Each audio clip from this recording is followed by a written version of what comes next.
Hello, welcome to another World of UX podcast. This is your host, Dr. Darren Hood.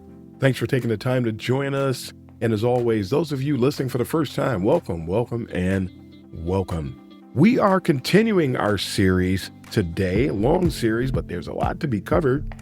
Our series about harsh realities of UX maturity, where we've been talking about various aspects of UX maturity that really go under the radar. There's a lot of people who don't know what UX maturity is these days.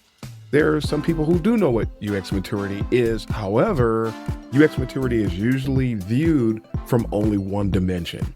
A lot of people who know about UX maturity learn about it as it pertains to the organization only. I'm talking about it from several other angles. For example, we talk about personal UX maturity. We talk about team UX maturity.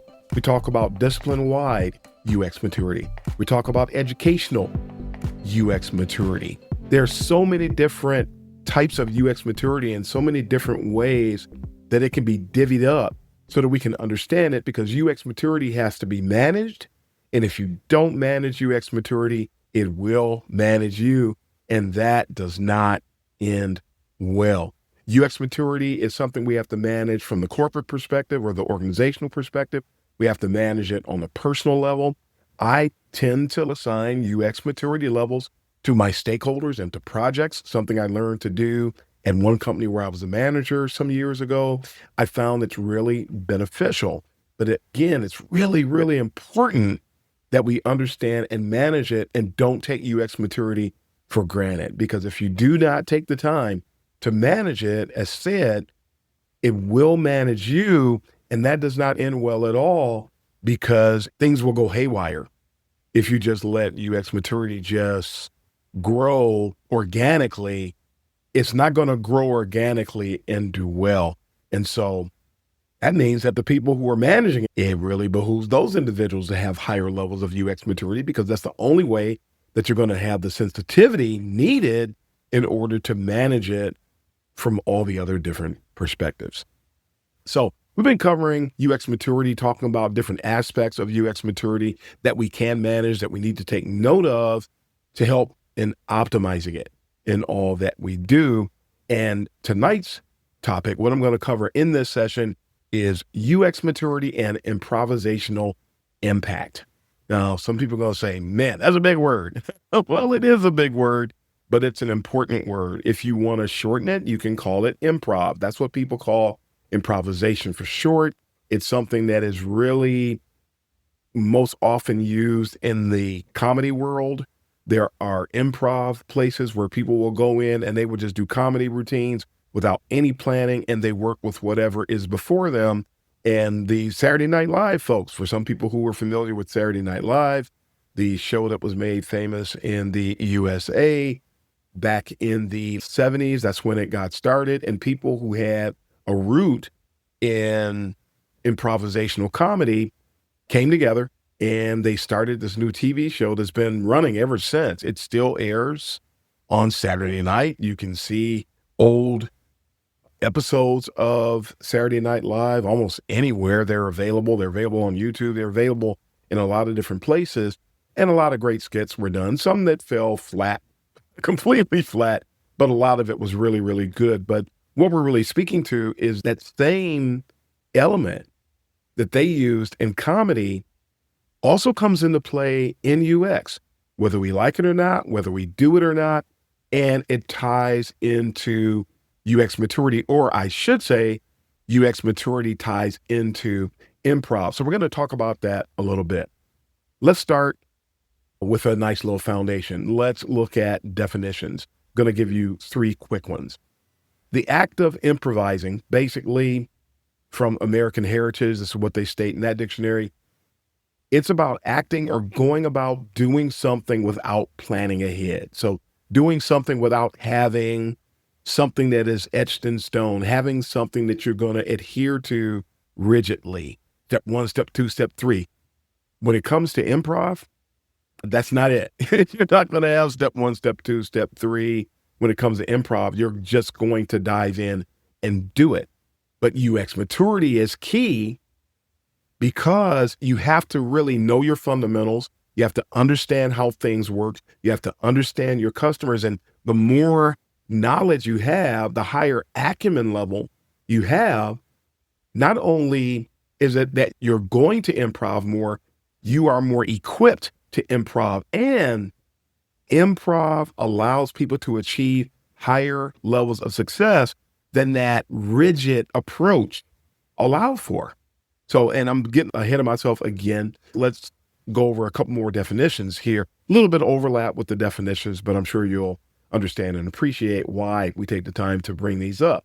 Definition number 2, the activity of making or doing something not planned beforehand, as mentioned already, using whatever can be found. You can think of this as optimizing what you're doing in a scenario where pretty much everything you're doing is unforeseen. You really did not know how you were going to go about doing it, but because you had certain skills, because you had certain awareness, because you had certain levels of intuition, you're able to really just, man, sort of an amazing thing because you can turn on a dime when you're improving. You can do something at the drop of a hat.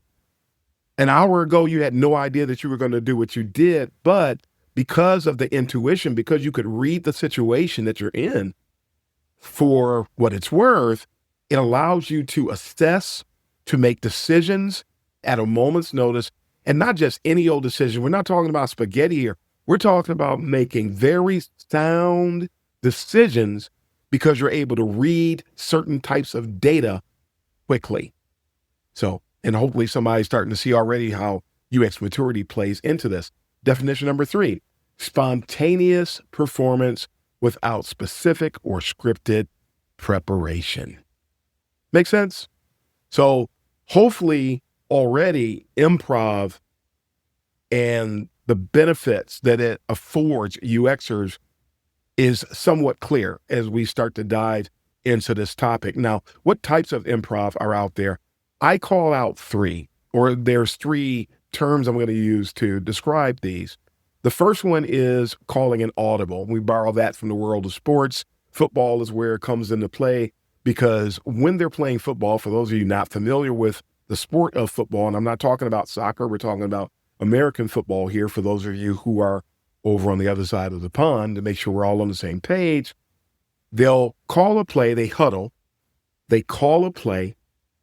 We're going to run this particular play, whether it's a running play or a passing play, but at any rate, they gather together in a group and they talk about what they're going to do. Everybody's on the same page and then everybody goes out and they run that play. Well, sometimes a certain play is called, and then when they come out of the huddle and they line up and they get ready to call the play or to run the play, something happens and the quarterback discovers, hey, that play that we called is not going to work. And so he'll do something that's referred to as calling an audible, and he changes the play before the person who has the ball snaps it. It's called a snap. The center gives the ball to the quarterback, and then they run the play. Well, if the quarterback detects that that play is not going to work because of the way that the defense came out, they call the audible. And so, well, you know what we were going to do? We're not going to do that. We're going to do something different. In UX, this type of improv is key because you can have a plan, no matter what kind of plan you had in place. You can have a plan in place, and then you discover something that lets you know what? This is not going to work. We cannot do what we said we were going to do. And you know what? Because we are a team, because we're basically doing this work from a collaborative perspective, everybody needs to understand that we are calling it audible. We're going to do something different. And we need to let everybody know that so that everybody can be in lockstep as we move forward. So you have that type of audible. You have, number 2, what I call the ad lib. The ad lib is you may not have any idea what it is that you're doing or what it is that you're going to do, and you're just on the spot hearing about it. And I'll give you an example. I worked for a company once, and I was meeting with a stakeholder. And all I knew was that we were going to meet and we were going to talk about what they were trying to accomplish. So we got together, we had the meeting, and I had to ad lib. I listened to the business requirements. I already knew enough about the customers to at least lay out a strategy for what it was that we were going to try to do with this. But as I continued to listen to the stakeholder, as they began to tell me more and more about what they were trying to accomplish, I began to sketch. Does that sound familiar? And a lot of you have already done this. You may not have known that you were doing improv, but that's what it was. I began to ad lib. I began to design as the person was telling me what it was they were trying to accomplish. Total ad lib, but it is a type of improv, whether people realize that or not. But please know and understand, I was able to do that because of the level of UX maturity that I already had. And we're going to talk about that in a little bit. The higher your personal UX maturity is, the more you will be able to improv. And think about it. If I did not have the ability to improv in that moment, I would have been really hard pressed. It would have been very difficult for me to bring value in that situation. So for those of you that haven't figured this out yet, and I mentioned it already, but I'm going to mention it here again, the higher your UX maturity is, the more you'll be able to improv. And now you have more opportunities to bring value. When you have more opportunities to bring value, you're going to improve the value perception that your stakeholders have. You have more of an opportunity to impact the brand experience. And so now we're talking about this holistic impact where everybody is going to get something out of this, but it all goes back to improv, which is traced back to UX maturity, right? Number 3, pivoting. You have the audible, and pivoting is a type of an audible when you think about it. But with the pivot, it's slightly different in that you're already in motion. So if we go back to the football metaphor where the quarterback calls an audible at the line of scrimmage, you haven't started the play yet. So you're changing before you go into motion, before you begin to execute on your plan. With the pivot, the plan is already being executed. You're already doing what everybody set out to do, but you make a discovery similar to the audible. The only difference is that the audible you haven't started yet. With the pivot you have. It is critical. You have to be able to recognize we need to change this one part of what we're doing, or maybe 2 parts of what we're doing. The ability to pivot, again, it's drawing on intuition. It's drawing on that perception, the ability to understand what's going on, the ability to understand that if we want to continue optimizing our value, we need to change right here, right now. Let's do it. And recognizing that when somebody is an order taker, order takers don't audible. Order takers don't ad lib. Order takers can't pivot. I said they don't, they can't. They can't do any of these things. And so this is really critical. The audible, the ad lib, and the pivot. 3 types of improv. Now, I'm going to call out 5 core elements. I already mentioned some of these, but I'm going to call out 5. There's more than 5 for the purpose of this episode. I'm just going to call out 5 core elements that will enable you to be better at improv. The first one is active listening. Listening skills are critical. Everybody wants to talk about Figma. Figma cannot help you listen. Active listening, making sure that you understand what users are saying during research, making sure you understand what stakeholders are talking about, making sure that you understand what's going on with the company, the business needs that may or may not have been communicated when you were talking to your stakeholders. Maybe there's something that they neglected to mention. Maybe there's something they forgot to mention. But if you're actively listening, not just when you're talking to them, but just actively listening all the time, that enables you and it informs improv. I told the story before how I was working for a company and I happened to run to the restroom. And as I came back from the restroom, I simply overheard a conversation. And something in that conversation caught my ear. And the company was trying to open a call center, the first offshore call center Won't mention where the country was or anything of that sort. I have told that story before, but I'm not going to give you those details today.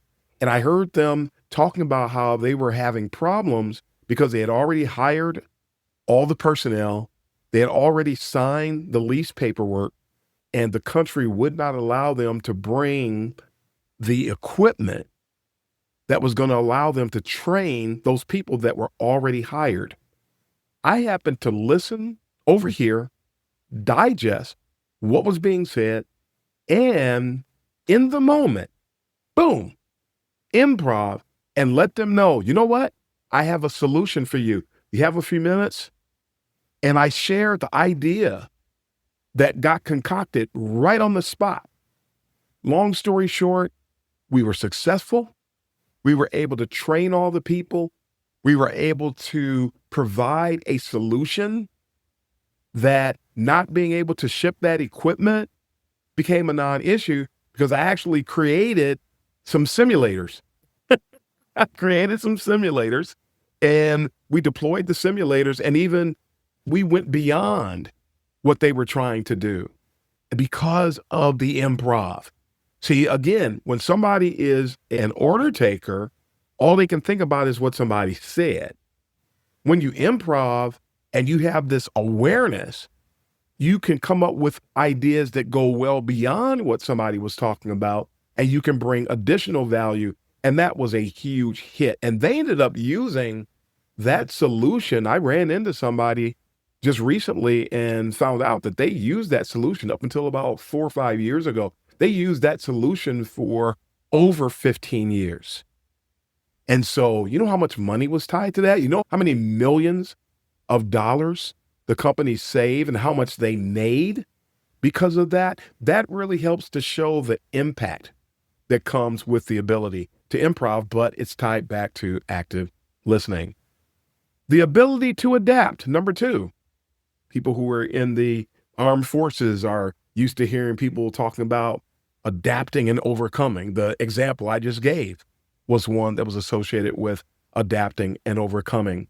But adapting, again, it's something that people who are order takers cannot do. They're too busy doing what they're being told, and they're not assessing additional opportunities or really even validating or vetting out what they're being told to understand what's really being asked of me here.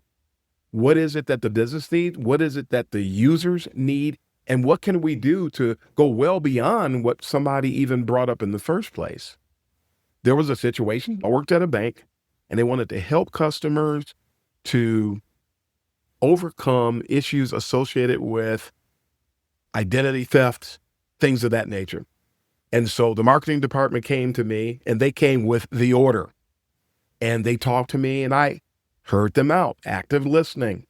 I heard out their whole battle plan, what it was they wanted to do. And in their mind, they just wanted to come up with something to help people to counter, to learn more about identity theft, and to help customers so that they would not become victimized by things that people were doing to bank customers to basically rip them off.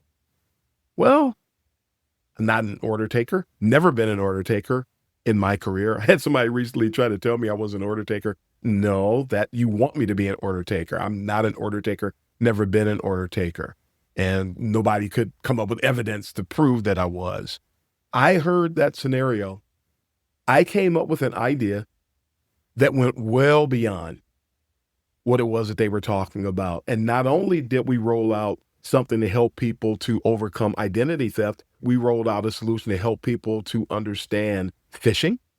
We rolled out a solution that helped people understand skimming, where people will steal information from your ATM card when you go to withdraw money out of the bank. We ended up rolling out a solution that was not just educating people about one aspect of thievery, if you will, but we ended up addressing somewhere in the vicinity of 10, 11, 12 different things. So we rolled out a much broader solution that brought way more value than what folks had envisioned initially. And it was a huge hit. And that was used for over 12 years. So really, really important stuff, but we adapted. We understood that there were needs well beyond what were being asked. I presented it to the team and we succeeded. So that one is critical. Emotional intelligence. Number 3, we mentioned that. The ability to relax under pressure, the ability to decipher what's going on, to read people, the ability to plan when you're being overrun with pressure. It's everywhere. That's not a comfortable situation to be in. But when you have a higher degree of emotional intelligence, you are more likely to thrive under pressure. It's something that we grow into. It's something that we learn to do over time, but that's something that really helps you to be able to improv. Instead of succumbing to the pressure, you just slow things down and you come up with a nice, sound solution. Really critical stuff. Intuition. Intuition is key. The ability, again, to read the room, the ability to understand what's going on, deciphering a little bit of overlap because intuition is a part of emotional intelligence as well. But to read situations, to understand what's happening, to understand what people really need when you're conducting research. Here's an example. And especially when not only are you watching people, say in a remote usability test, and they have their camera on and you can see their facial expressions, not only do you see what they're doing as they're interacting with your solution, but you're looking at the raised eyebrows. You're listening to the tone of their voice.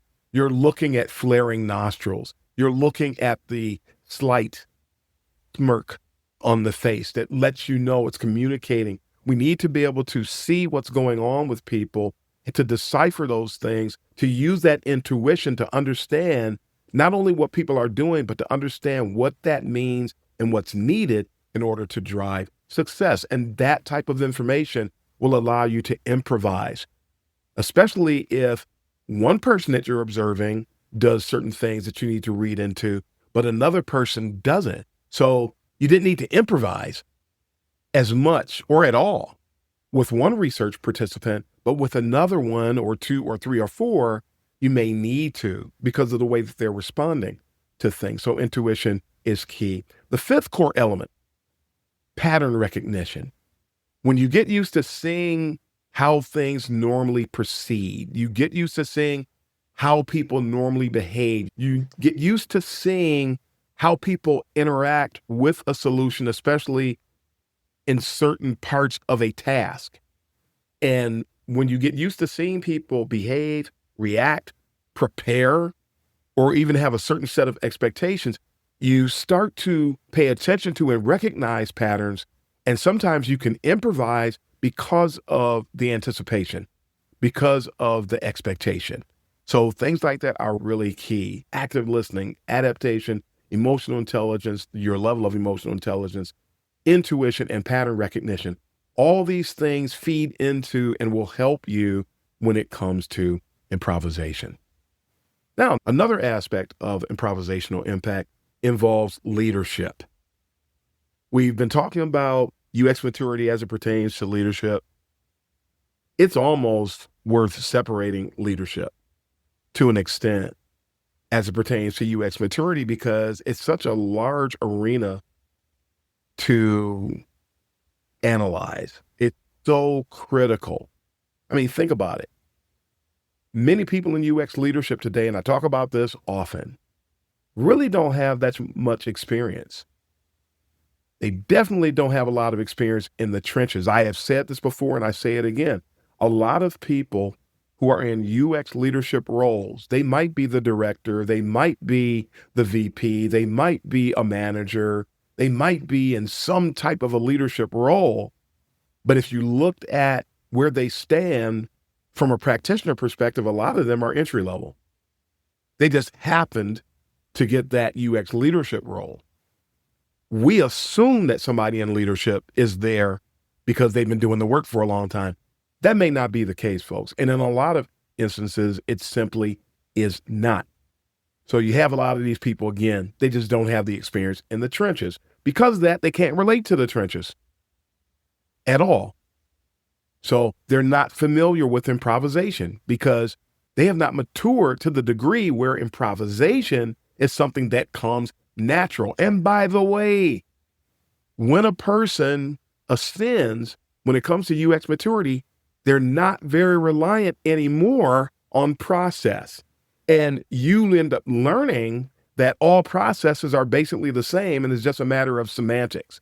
It's not about the double diamond. It's not about the triple diamond. It's not about design thinking. It's not about all these different step 1, step 2, step 3 approaches, because you do the work and you have done the work so much that you can do the work without any templates.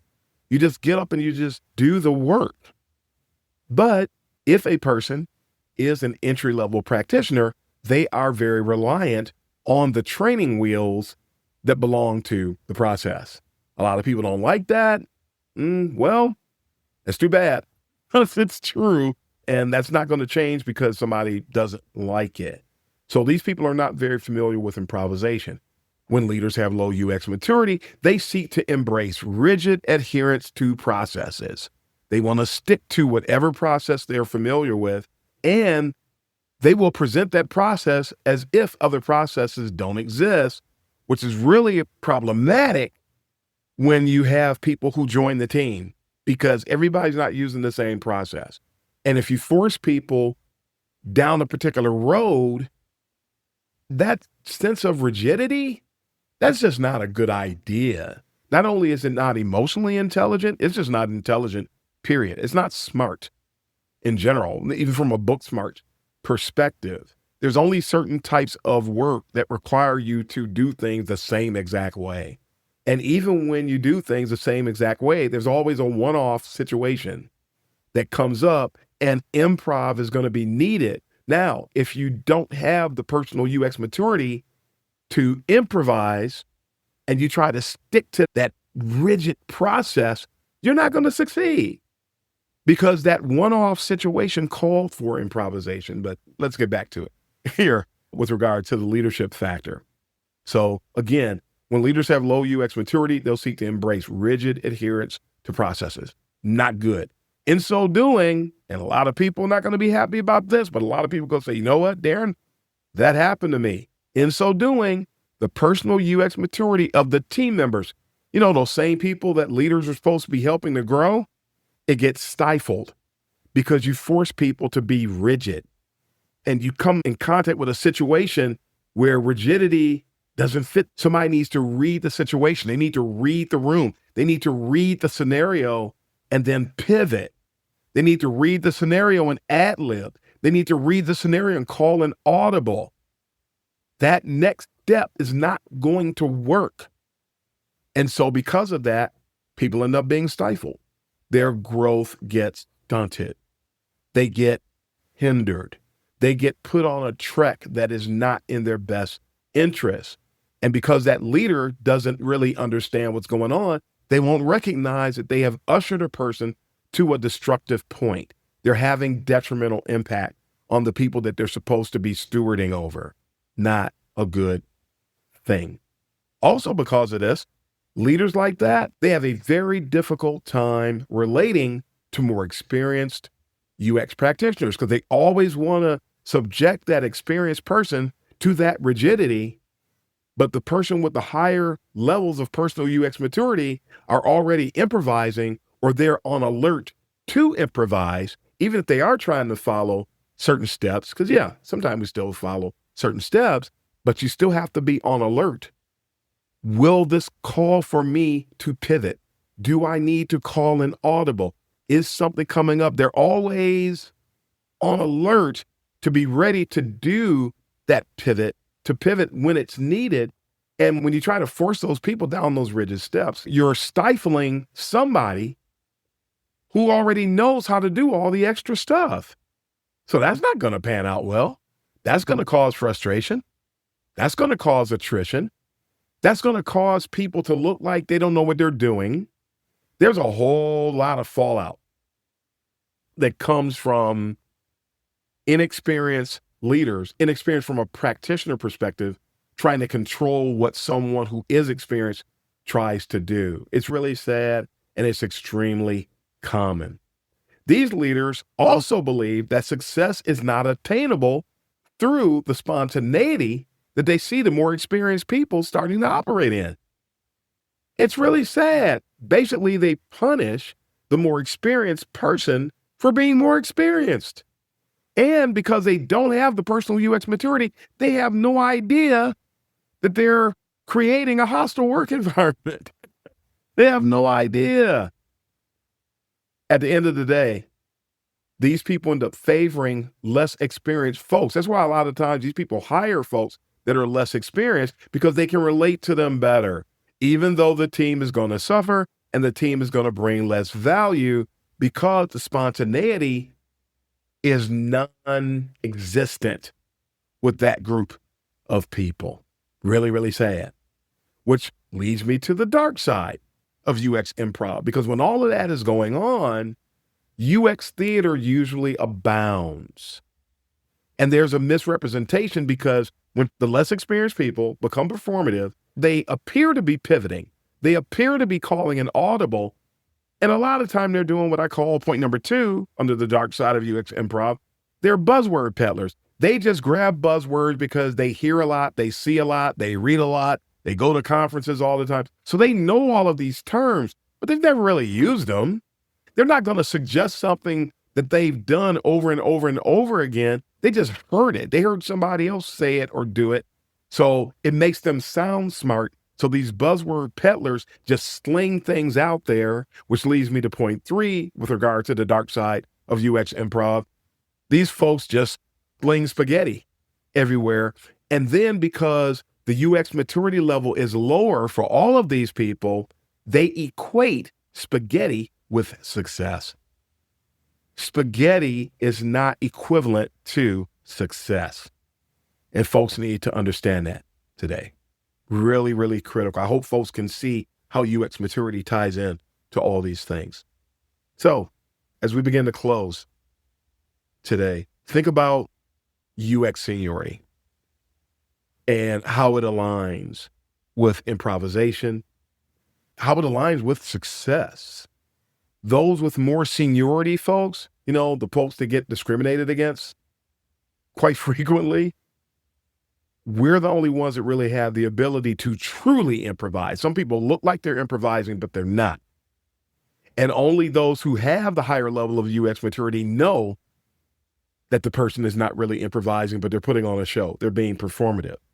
Those who don't can only offer spaghetti. They have no proof that it works. They cannot cite where they did it in the past and it works over and over and over and over and over and over and over and over again because they have not been there, done that. Now, some ideas in these cases, when people are slinging spaghetti, they will work. I call that the blind squirrel factor. Even a blind squirrel will find a nut. But you can't bet your success on those type of scenarios. Mature UX operation calls for us being data-driven. You recommend something because you know it will work. You recommend something because you've seen it before. You recognize patterns of success. You know that there's data to support what it is that you are prescribing, what it is that you are recommending. But only people with more seniority are going to offer that, not just the buzzword peddlers or the buzzword slingers out there. When folks reject people with more improvisational value, when you do that, you're sacrificing or forfeiting the success of the business. You're forfeiting the success of your team. You're forfeiting the chance, leaders out there, of making yourself look better because you don't know how to value people who bring more to the table. And you don't understand that performative stuff. Those smart people in the C-suite, they're eventually going to see what's going on and they're going to call you out for that. That's not good. People who think that they can accomplish the same success with less team-based ability, if you will, to improvise are really deluded. They're deceiving themselves. There's no way in the world that you can improvise with a team full of people who have no idea what's going on and have never seen this before. It seems like they can, it seems like they will, but that's not the case. And the discipline suffers today. Discipline-wide UX maturity is suffering because of the discrimination that has happened against more seasoned people. the improv crowd, those of us who can and those of us who will under certain circumstances. So, folks, the ability to improvise is critical. Improvisational impact is critical. And if we want to enable our teams to thrive, mix your team's structure. Make sure that you have true seniors on your team, true leads, true principals on your team, because we've been there, we've done that, we've seen it, we know what works, we know what doesn't. Even sometimes, and this is something I've seen this so many times in my career, where we improvise, we know something will work, and we improvise because we knew that the scenario allowed for it. And then you have some leader who has low UX maturity, who can't relate to what's being recommended.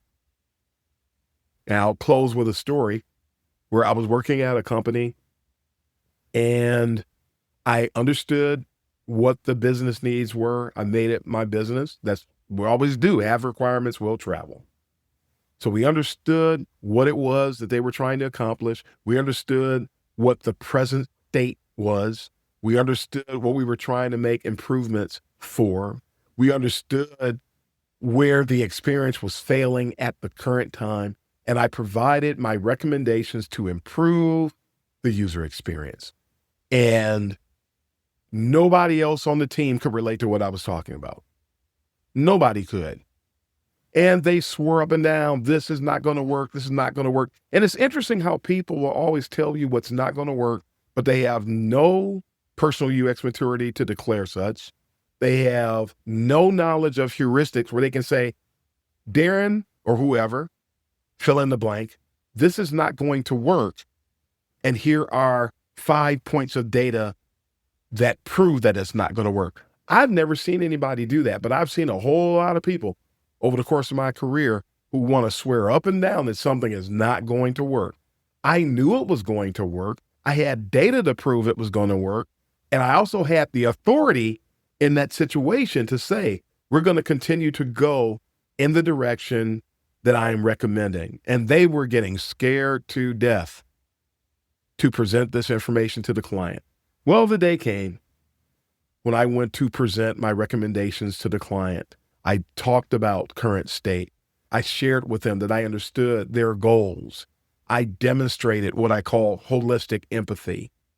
And then I got into the recommendations.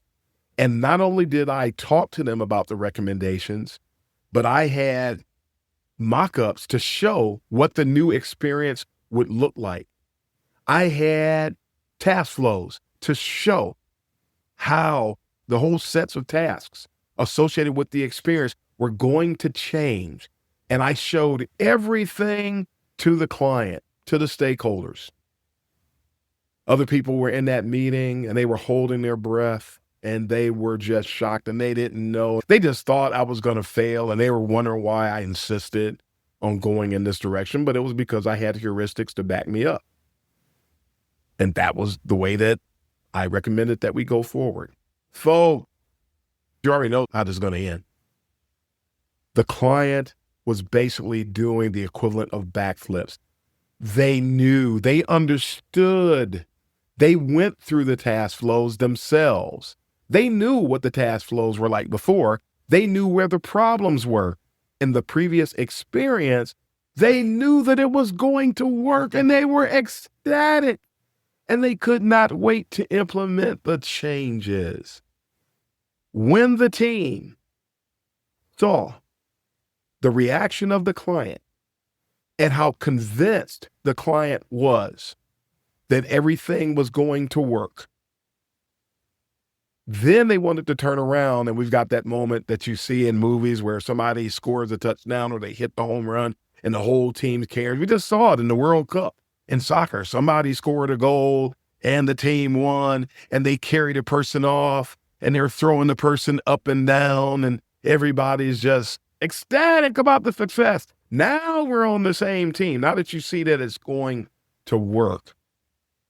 But folks, by that time, I had been subjected to so much abuse that it really didn't. It wasn't in my best interest to stay in that particular environment. The abuse was off the charts.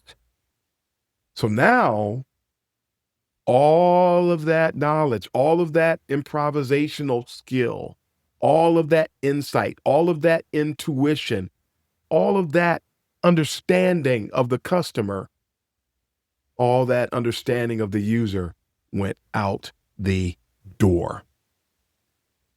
When folks don't recognize the value that people who have enough UX maturity can bring at that level, there is a sacrifice.